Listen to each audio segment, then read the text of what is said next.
الرحمن الرحيم شروع اللہ کے نام سے جو بڑا مہربان نہایت رحم والا ہے۔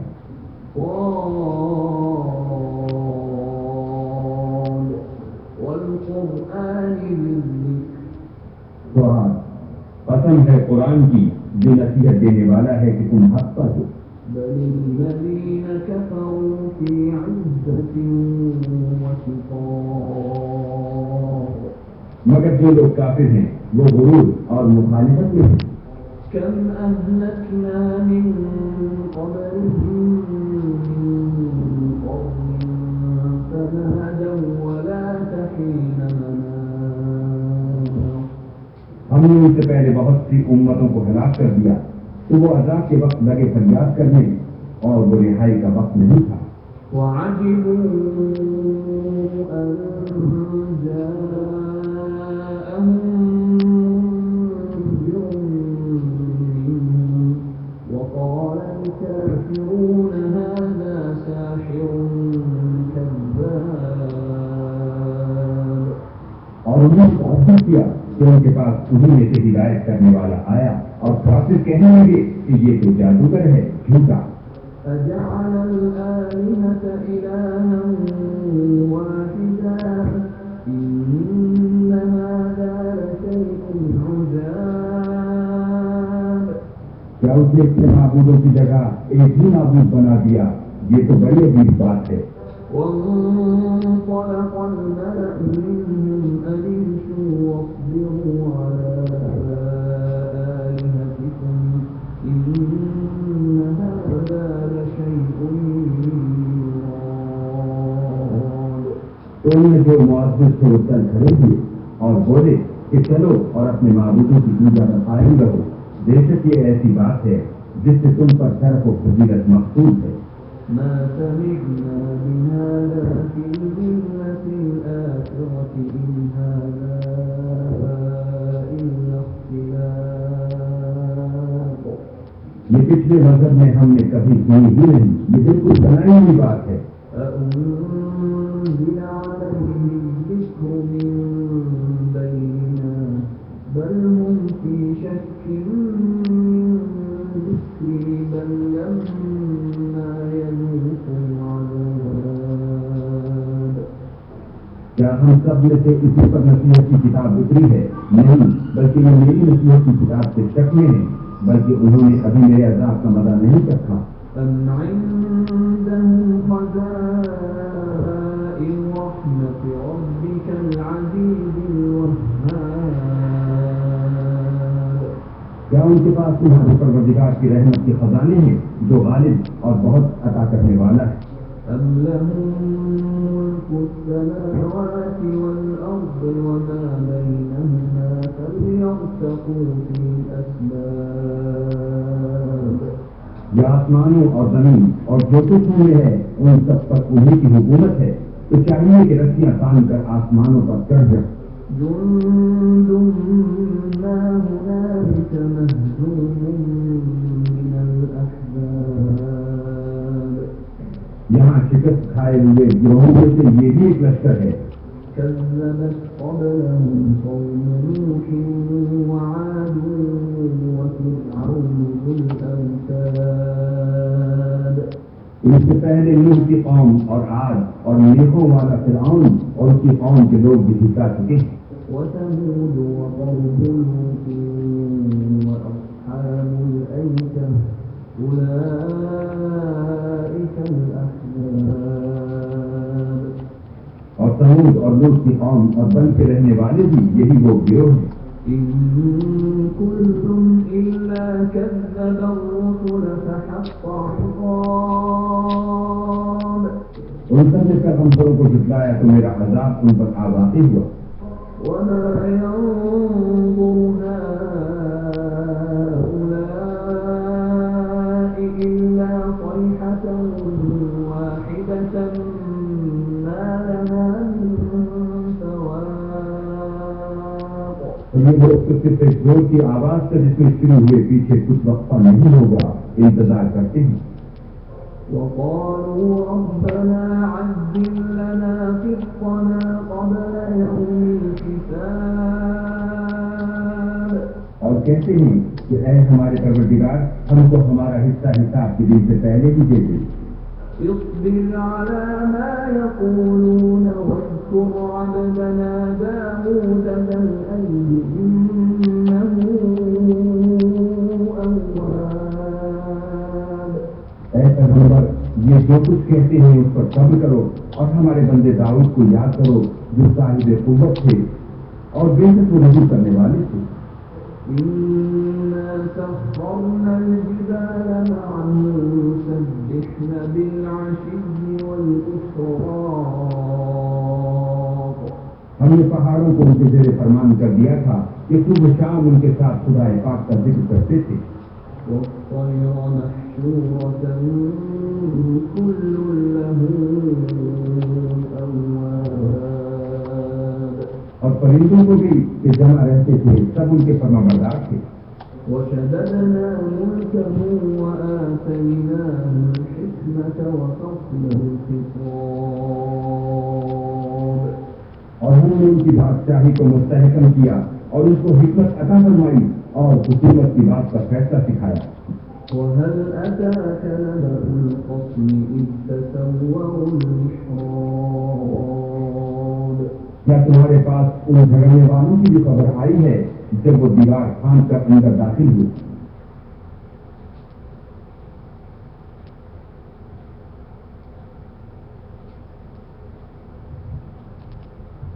ابھی جو آیا کریمہ میں نے تلاوت کی یہ سورہ اعراف کی آیت نمبر 157 کا ابتدائی حصہ ہے. اب یہ گفتگو پچھلی 4 نشستوں کے تسلسل میں ہے مگر مضمون کو آگے بڑھا رہا. اس مقام پر اللہ رب العزت نے حضور نبی اکرم صلی اللہ علیہ وسلم کی کئی شانوں کا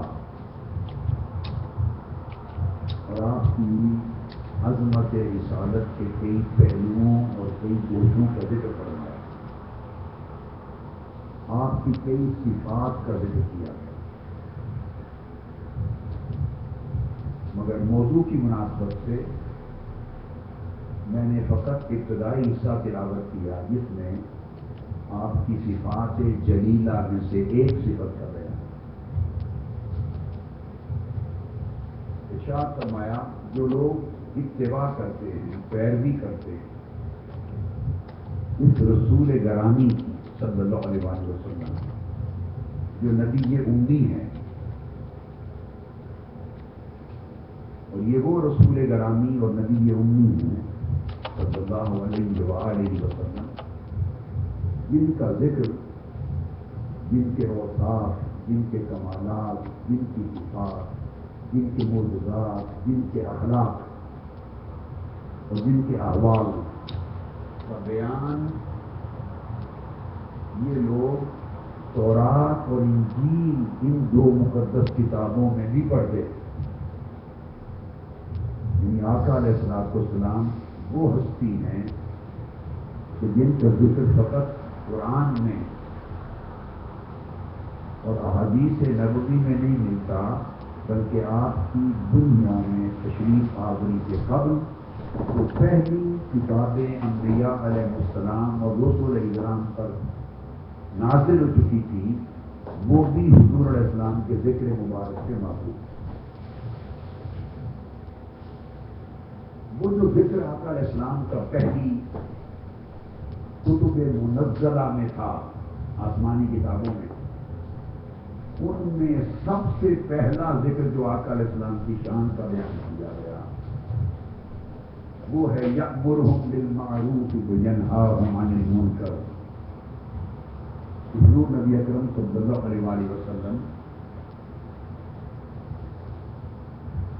لوگوں کو اچھائی اور نیکی کا حکم فرماتے اور ہر قسم کی برائی سے روکتے. یہ گفتگو تسلسل سے ہماری اعتکاف کی راتوں میں جمعۃ الوداع کا خطاب سمیت چل رہی ہے. آپ نے دیکھا کہ اللہ رب العزت نے پہلی کتابوں میں بھی جب حضور علیہ السلام کا ذکر فرمایا اور آپ کے خصائص نبوت کا بیان فرمایا اور آپ کے ان فرائض رسالت کا تذکرہ کیا جو آپ نے ادا فرمائے آپ کی بعثت سے قبل بھی، تو اس کا ذکر بھی شروع کیا آپ کی اس خوبی سے کہ آپ الامر بالمعروف والناہی عن المنکر ہے۔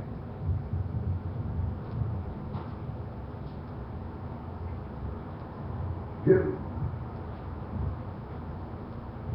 قرآن مجید نے اہل ایمان کی یا آقا علیہ السلام کی صفت، پھر اہل ایمان کی صفات بیان کی سورہ آل عمران میں، اور اس نے فرمایا یؤمنون باللہ والیوم الآخر، جو اللہ تعالیٰ پر اور آخرت پر ایمان رکھنے والے ہیں، مؤمن ہیں، ان کی خوبی یہ ہے کہ وَيَأْمُرُونَ بِالْمَعْرُوفِ وَيَنْهَوْنَ عَنِ الْمُنکر، وہ معاشرے میں بہرے اور گونگے بن کے نہیں رہتے، جہاں برائی اور بدی دیکھتے ہیں وہ بدی کو روکنے کے لیے سینہ سپر ہو جاتے ہیں، اٹھ کھڑے ہوتے ہیں، اور اچھائی اور نیکی جس کا حکم اللہ اور اس کے رسول نے دیا ہے اسے معاشرے میں فروغ دینے کے لیے اپنے تن من دھن کی بازی لگا دو۔ یہ اہل ایمان کی صفت ہے۔ اسی طرح پھر اہل ایمان کی تعریف سورہ التوبہ میں کی اور ارشاد فرمایا والمؤمنون والمؤمنات بعضهم اولیاء بعض یأمرون بالمعروف وینہون عن المنکر، جو مومن مرد اور مومن عورتیں ہیں وہ ایک دوسرے کے مددگار ہوتے ہیں،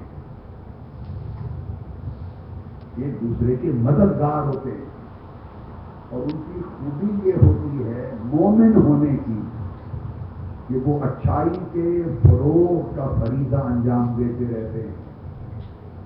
یہ نہیں کہ صرف خود نیکی کریں، نہیں، خود بھی کریں اور نیکی کا بول معاشرے میں بالا کریں، اور بدی اور برائی کو بھی معاشرے میں روکتے رہتے ہیں۔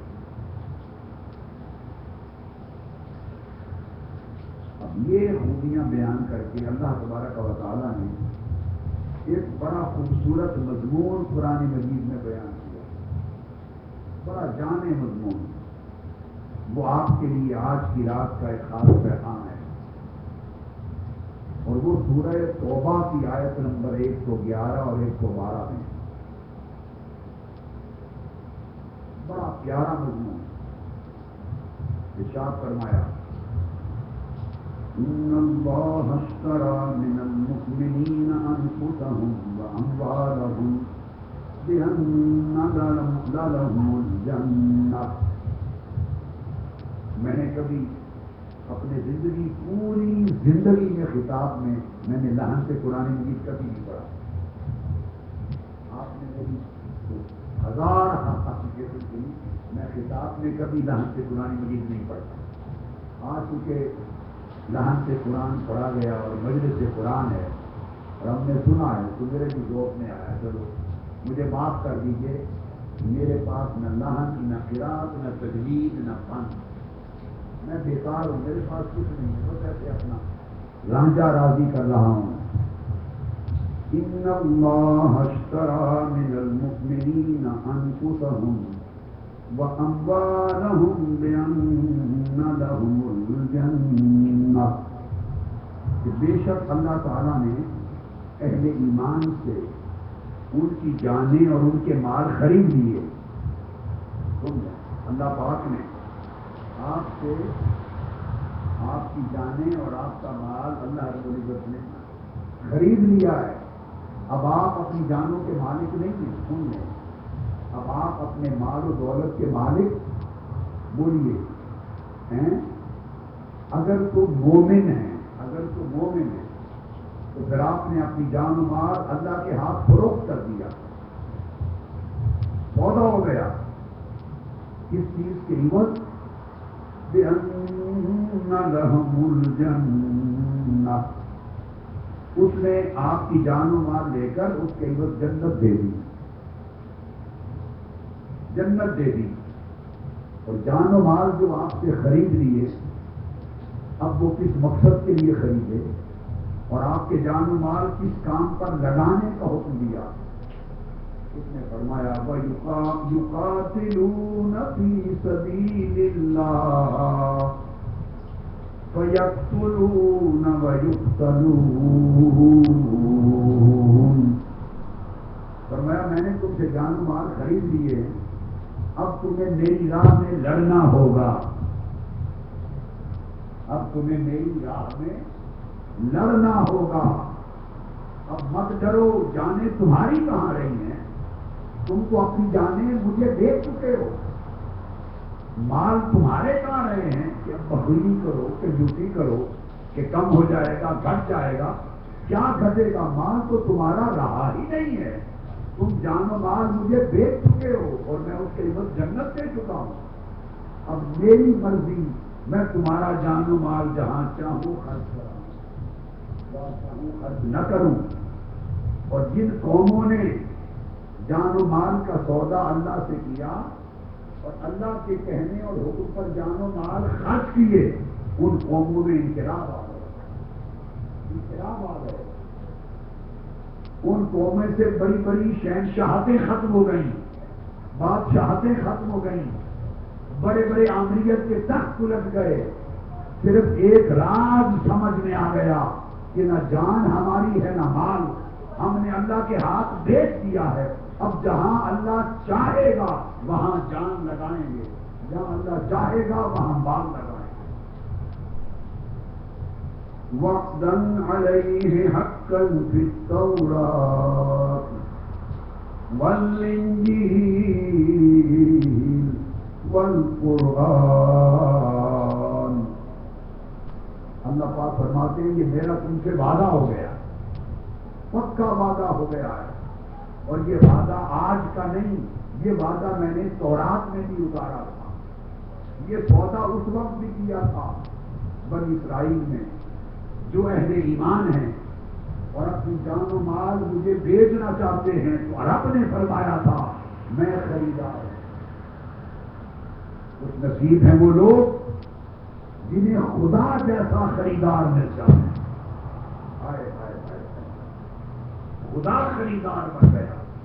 اور اس مال کا مال بھی وہ جو ہم جس کے مالک شروع سے ہی نہ تھے.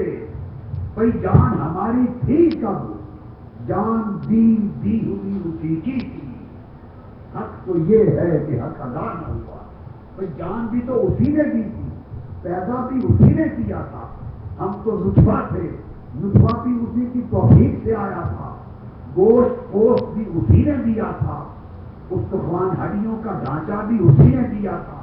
اس پر آفتاب بھی اسی نے چڑھائے تھے، روح بھی اسی نے پھونکی تھی، زندگی بھی اسی نے دی تھی، پیدائش بھی اسی کی توفیق سے ہوئی تھی. ہم ناتواں تھے، توانائی بھی اسی نے دی. ننگے تھے، لباس بھی اسی نے پہنایا. بھوکے تھے، کھانا بھی اسی نے دیا. بچے تھے، جوان بھی اسی نے دیا. ارے سب کچھ تو اس کا دیا ہوا تھا. مال بھی اس نے دیا. اس کا کتنا کرم ہے. جان بھی اس کی عطا کردہ، مال بھی اس کا عطا کردہ. مالک وہ، ہم فقط امانت رکھنے والے. پھر ہم سے کہتا ہے کہ اپنی جان بیچتے ہو مجھے. کوئی ہماری تو جان ہے ہی نہیں تھی، مولا تو نے دی تھی. مگر اس کا کرم دیکھیے، اس کی عطا دیکھیے کہ جان دے کر خود خریدار بنتا ہے اور کہتا میرے ہاتھ بیچنی ہے جان. ہاں بیچتے ہیں. بھائی مال بیچتے ہو، کون سا مال؟ جو دیا ہی اس نے، جس کا مالک ہی وہ ہے. اور قرآن کہتا ہے ہم مستخلفی نصیب، ہم تو وقت امانت دار ہے، ہمیں تو استعمال کرنے کا حق ہے. جان کا مالک بھی رب، مال کا مالک بھی رب. اور جان و مال دے کر اب خود خریدار بن کے آواز دے رہا ہے، آواز دے رہا ہے. ہے کوئی جان و مال میرے ہاتھ بیچنے والا، میں اسے جنت دے دوں. جنت دے دی، اور فرمایا یہ سودا میں نے اگلوں میں بھی کیا تھا، تورات میں بھی کیا تھا، انجیل میں بھی کیا تھا، اور قرآن میں بھی کیا تھا۔ جنہوں نے یہ سودا مجھ سے کر گیا وہ کر گئے، وہ کامیاب ہو گئے۔ آپ کو اردو کی سمجھ آ گئی ہے؟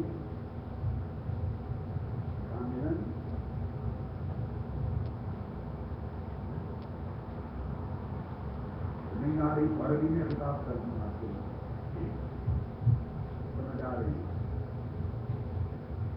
تو فرمایا کہ میں نے سودا کر دیا، جنہوں نے میرے ساتھ سودا کر لیا، وَمَنْ أَوْفَىٰ بِعَهْدِهِ مِنَ اللَّهِ فَاسْتَبْشِرُوا بِبَيْعِكُمْ الَّذِي بَايَعْتُم بِهِ ذَلِكَ هُوَ الْفَوْزُ الْعَظِيمُ۔ فرمایا پھر جس نے، میں نے اپنے ذمہ کرم پر یہ وعدہ لے لیا، تورات میں بھی، انجیل میں بھی، قرآن میں بھی، اور فرمایا ایمان والو تم اپنے سودے پر خوشیاں مناؤ۔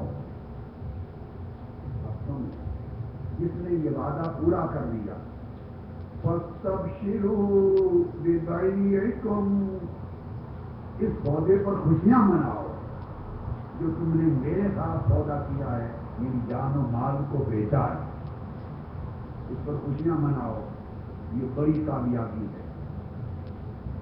اب وہ فرماتا ہے باری تعالیٰ جنہوں نے میرے ساتھ یہ سودا جان و مال کا کر لیا ہے، اب شرط یہ ہے کہ وہ ایسے بن جائیں جنہوں نے مجھ سے سودا کر لیا، جان بھی بیچ دی، مال بھی بیچ دیا، اس کے اوپر جنت خرید لی، جنت خرید لی۔ اب کیسے بن جائیں؟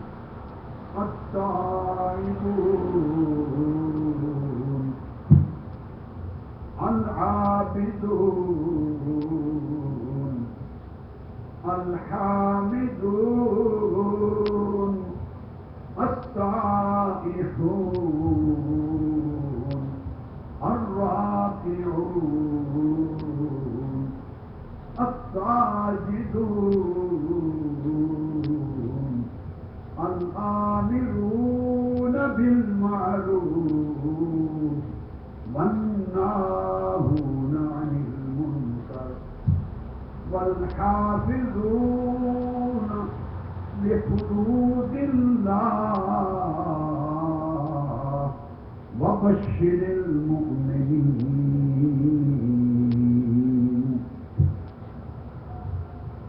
فرمایا اب چونکہ سودا کر لیا ہے مجھ سے، اب توبہ کرنے والے بن جاؤ،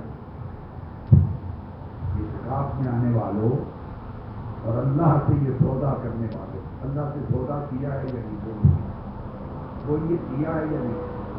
جنہوں نے نہیں کیا وہ کر لیں آج کی رات، تاکہ 27ویں کی رات جب بیٹھیں تو سودا کر کے بیٹھیں۔ تو فرمایا جنہوں نے مجھ سے سودا کر دیا وہ توبہ کرنے والے بن جائیں۔ اب وہ کیا ہو گئے سودا کرنے والے؟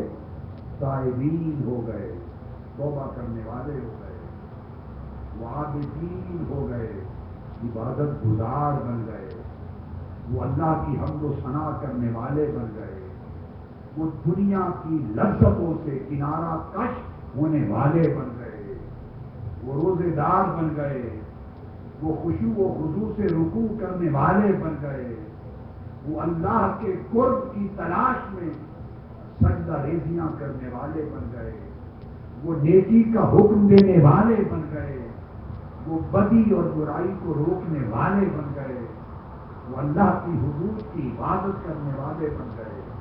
جب یہ ساری خوبیاں ان میں پیدا ہو گئیں تو فرمایا میرے محبوب ایسے اہل ایمان کو خوشخبری سنا دو کہ ان کا کام ہو گیا۔ اہل ایمان کا یہ مقام عطا کیا اللہ رب العالمین۔ اس لیے کہ اگر تلقین کریں، واعظ کریں، نصیحت کریں اور خود یہ خوبیاں اپنی زندگی میں پیدا نہ کریں تو یہ منافقت ہے، یہ منافقت ہے، اور اس پر بڑی سخت وعید ہے۔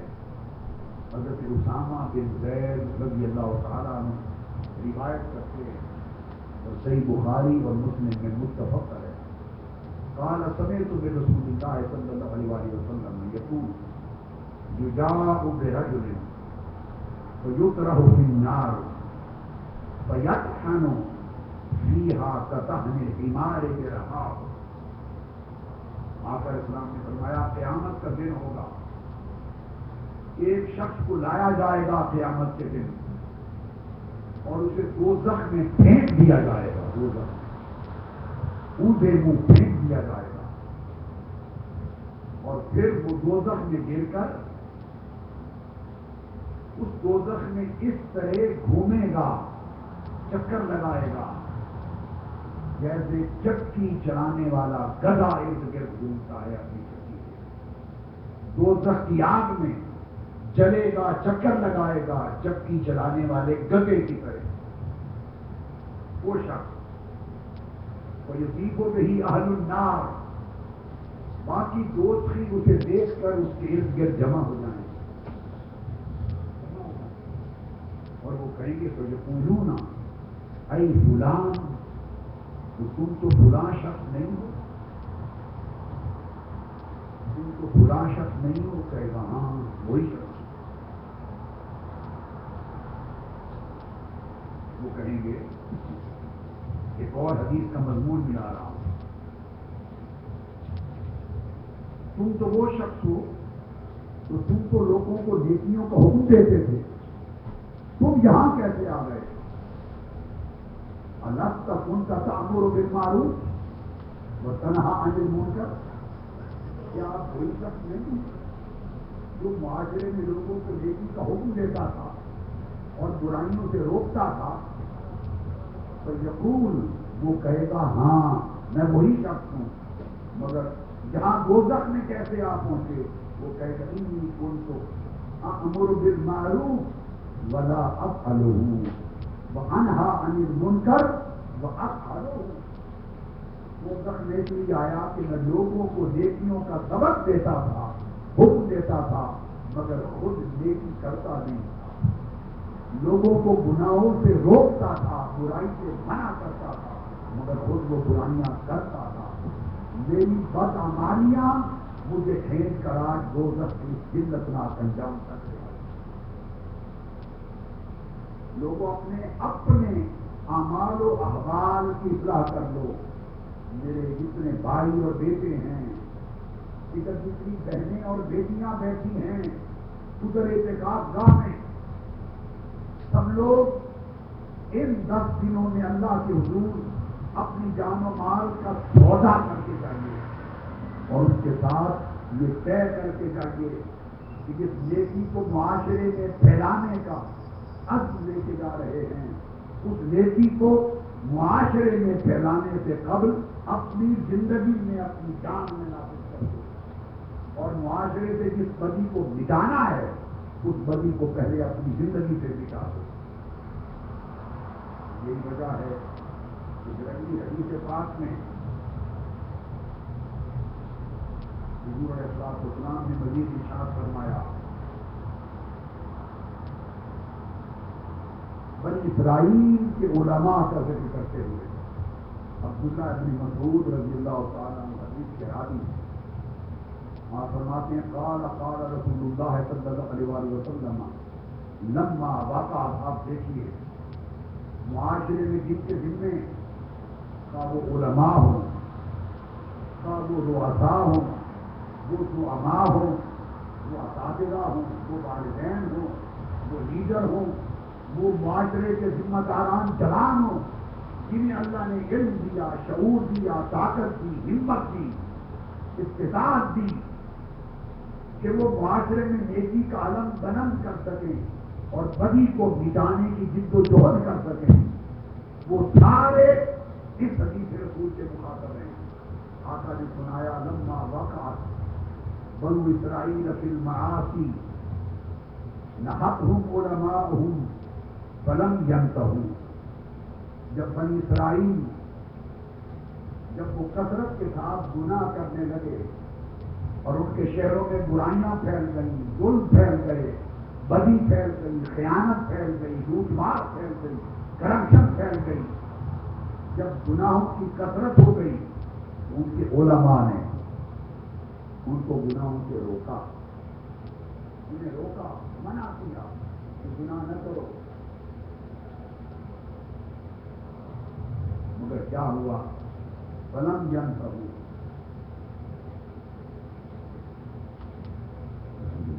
وہ لوگ نہ رکے، انہوں نے بات نہ مانی، اپنے آپ کو پورا زندگی کا راز سمجھا رہا۔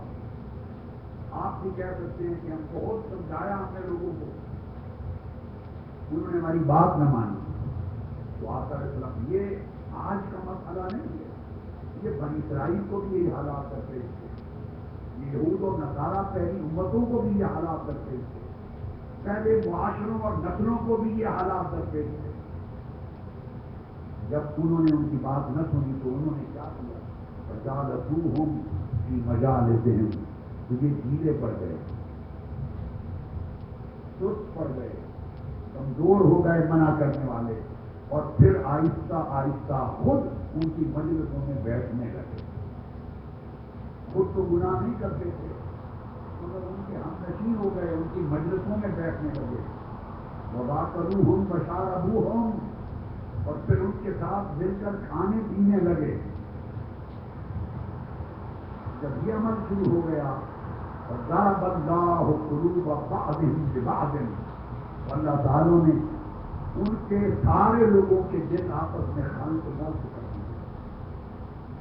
منع کرنے والے اور گناہ کرنے والے جب آپس میں ان کا اختلاط ہو گیا اور غیرت دین کی نہ رہی، حمیت دین کی نہ رہی، ذمہ داری کا پورا احساس نہ رہا، اور انہی کے ساتھ میل جول میں داخل ہو گئے، اللہ نے پھر ان ساروں کے دلوں کو بھی خلط ملط کر دیا۔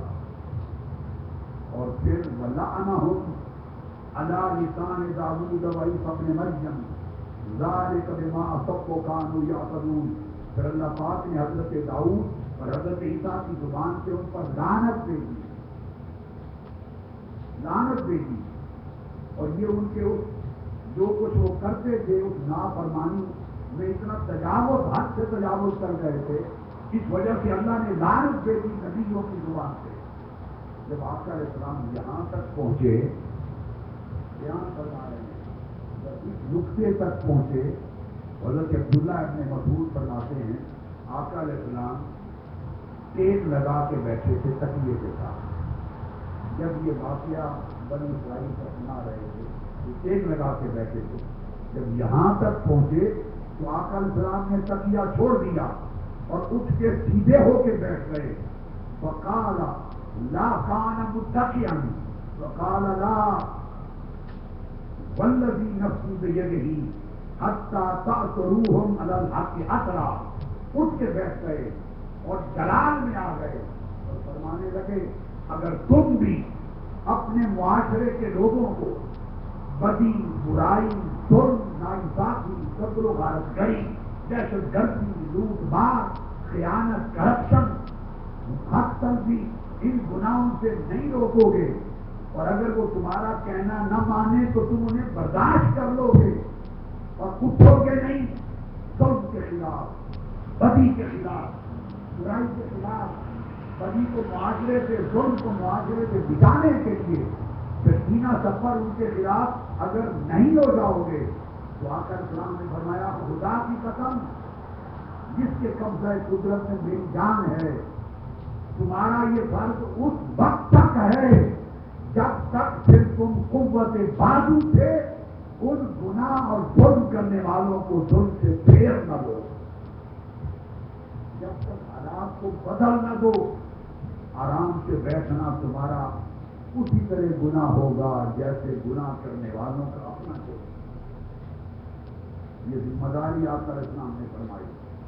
اور حضرت ابو سعید خدری رضی اللہ تعالیٰ عنہ روایت کرتے ہیں امام احمد بن حنبل نے اپنی مسند میں اور ابن ماجہ نے روایت کیا، اور پہلی حدیث کی مسند احمد، سنن ابی داؤد اور ترمذی کی، فرماتے ہیں کہ آقا علیہ السلام نے فرمایا لا یحقر احدکم نفسہ، تم میں سے کوئی شخص اپنی جان کو حقیر نہ سمجھے، مت سمجھو کہ آپ حقیر ہیں، آپ کمزور ہیں، ہمارے ہاتھ میں کچھ نہیں۔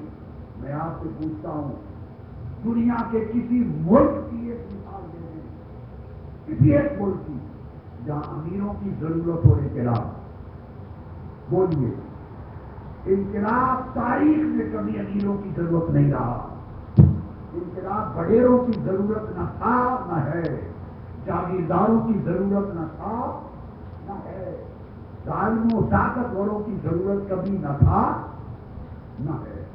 ہر پیغمبر جب دعوت انقلاب لے کے اٹھا تو قرآن کو پڑھیے، وقال الملأ الذین کفروا، اس سوسائٹی کے وڈیروں نے اس کو کہا کہ ہم تمہاری بات نہیں مانتے، سوسائٹی کے سردار اس کے خلاف جمع ہو گئے، سوسائٹی کے جاگیردار وڈیرے سرمایہ دار جمع ہو گئے۔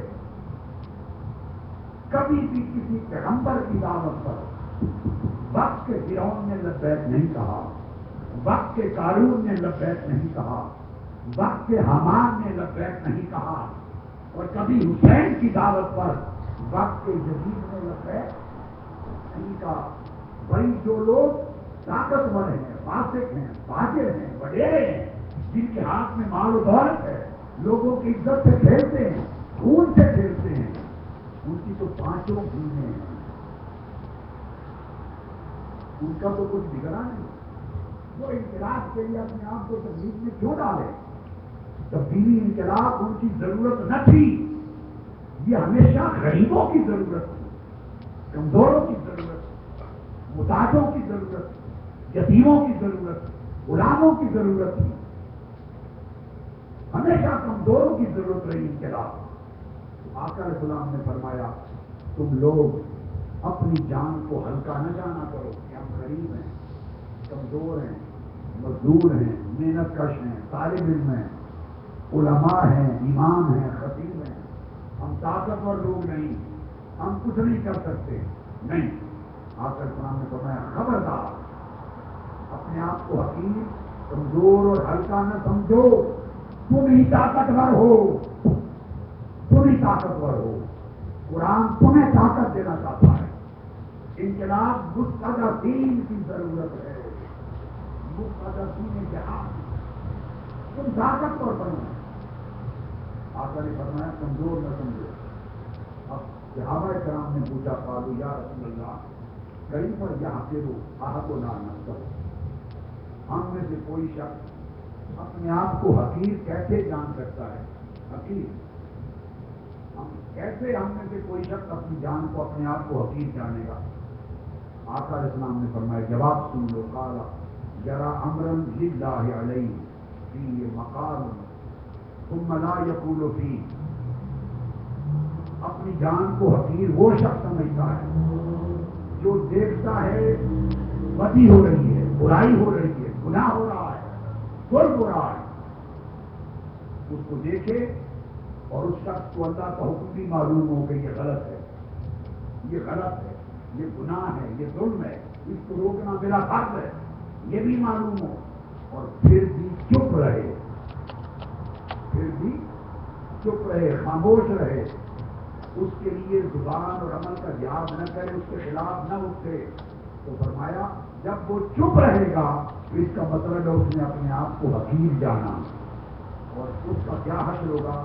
اور یقول اللہ لہ یوم القیامہ، قیامت کے دن جب وہ شخص حساب و کتاب کے لیے پیش ہوگا، اللہ رب العزت اس کو فرمائیں گے ما منعک ان تقول فی کذا و کذا، اے چپ رہنے والے، اے ظلم کو دیکھ کر چپ رہنے والے،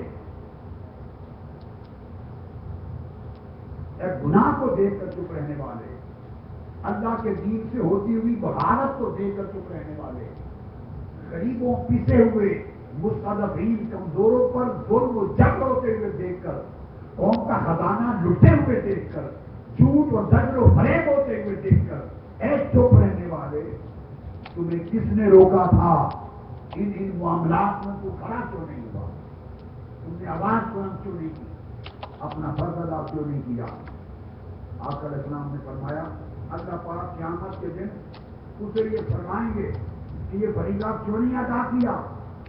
وہ شخص جواب دے گا کہ باری تعالیٰ مجھے پتا تھا کہ یہ کام غلط ہو رہا ہے، مجھے یہ بھی معلوم تھا کہ اللہ کو یہ ہے، مگر میں لوگوں سے ڈرتا تھا۔ وہ ظلم کرنے والے طاقتور تھے، مضبوط تھے، مجھے ان کا خوف تھا، اس لیے میں کھڑا نہیں ہوا۔ اللہ رب العزت فرمائے گا پھینک دو اس کو عذاب میں، دوزخ میں۔ اس سے کہے گا کیا ان کا خوف وہ زیادہ حقدار تھے خوف سے، مجھ سے بڑھ کر حقدار؟ تجھے میرا خوف نہ تھا کہ میرے سامنے پیش ہونا، اور ان کا خوف تھا۔ یہ تجھے یاد نہ تھا کہ قیامت کے دن میرے سامنے پیش ہونا ہے، کاش تو میرا خوف مقدم رکھتا ان ظالموں کے خوف۔ وہ ظالم کیا کر دیتے تمہارا؟ وہ کیا کر دیتے؟ کیا مجھ سے بھی زیادہ طاقتور تھے؟ اللہ پاک کرنا ہے۔ اور پھر حضرت حسین رضی اللہ تعالیٰ عنہ روایت کرتے ہیں، بلکہ حضرت جریر روایت کرتے ہیں مسند احمد بن حنبل، سنن ابو داؤد اور ابن ماجہ ابن حبان میں کہ میں نے آقا علیہ السلام سے سنا، آپ نے فرمایا یقول ما من رجل یکون فی قوم یؤمل فیہم بالمعاصی، فرمایا کوئی شخص اگر ایک ایسے معاشرے میں، ایک ایسی قوم میں رہ رہا ہے جس میں گناہ ہو رہے ہیں، نافرمانی ہو رہی ہے، کرپشن ہو رہی ہے، ظلم اور زیادتی ہو رہی ہے،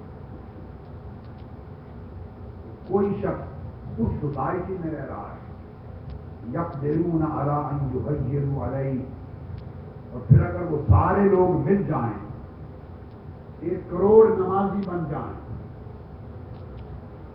اگر 1 کروڑ قیام کرنے والے بن جائیں، 1 کروڑ بولیے قیام کرنے والے بن جائیں،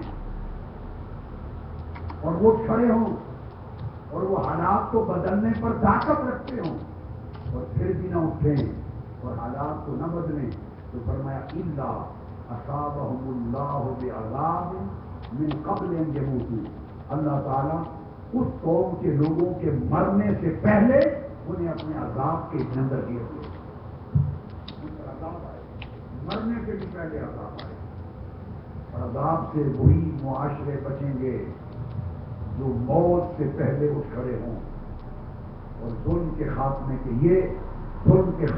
لیے اللہ کے امر کو نافذ کریں۔ حضرت حسین روایت کرتے ہیں رضی اللہ تعالیٰ عنہ، یاد رکھ لیں میں یہ اعتکاف ہے، میں کوئی سیاسی خطاب نہیں کر رہا، لا حول ولا قوت الا باللہ العلی العظیم، یہ سیاست کی جگہ نہیں ہے، میں ایک لفظ قرآن اور حدیث مصطفیٰ کا سنا رہا ہوں، ایک جملہ اپنی طرف سے، آپ 5واں دن ہے 4تھا سن رہے ہیں، ایک جملہ میں اپنی طرف سے بیان نہیں کر رہا، ایک جملہ فقط اللہ اس کے رسول کا پیغام کر رہا ہے، آیات قرآن کا ترجمہ اور احادیث نبوی اور سنتوں کا ترجمہ، وہ پیغام جو معاشرے کے لوگوں کو پہنچایا نہیں گیا، لوگ جس سے باخبر نہیں ہیں، لوگ سمجھتے ہیں کہ شاید لوگ کے خلاف اٹھنا یہ کوئی سیاسی کام ہے، نہیں، یہ کوئی سیاسی کام ہے نہیں، ظلم کے خلاف جب امام حسین اٹھے تھے تو وہ کوئی سیاستدان تھے، وقت کے وہ کوئی سیاستدان تھے، ارے سیاستیں اور سلطنتیں حسین کے جوڑوں کی دور پر قربان تھی، وہ کروڑوں سلطنتوں کے مالک، اگر ایک ٹھوکر مارتے حسین تو کروڑ یزید کی سلطنتیں ختم ہو جاتی۔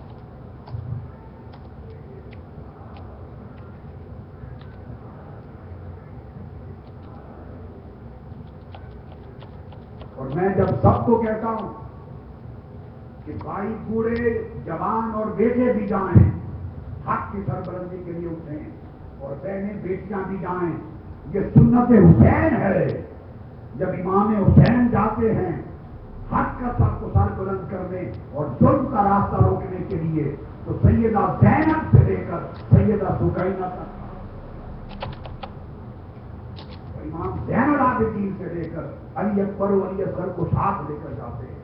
یہ شیوا ہے تاجدار کائنات کا، خاندان نبوت کا، صحابہ کرام کا. اس لیے کہ یہ ہر ایک کا فرض ہے، ہر ایک سے پوچھا جائے گا، مرد سے بھی اور عورت سے بھی، جوان سے بھی اور بوڑھے سے بھی، ہر ایک سے پوچھا جائے گا کہ تمہارے سامنے ظلم ہوتا رہا، گھر میں بیٹھ کر چولہے پر تو برا بھلا کہتے تھے، مگر باہر نکل کے اس ظلم کے خاتمے کے لیے میرے حکم کو آگے بڑھانے کے لیے تیار نہ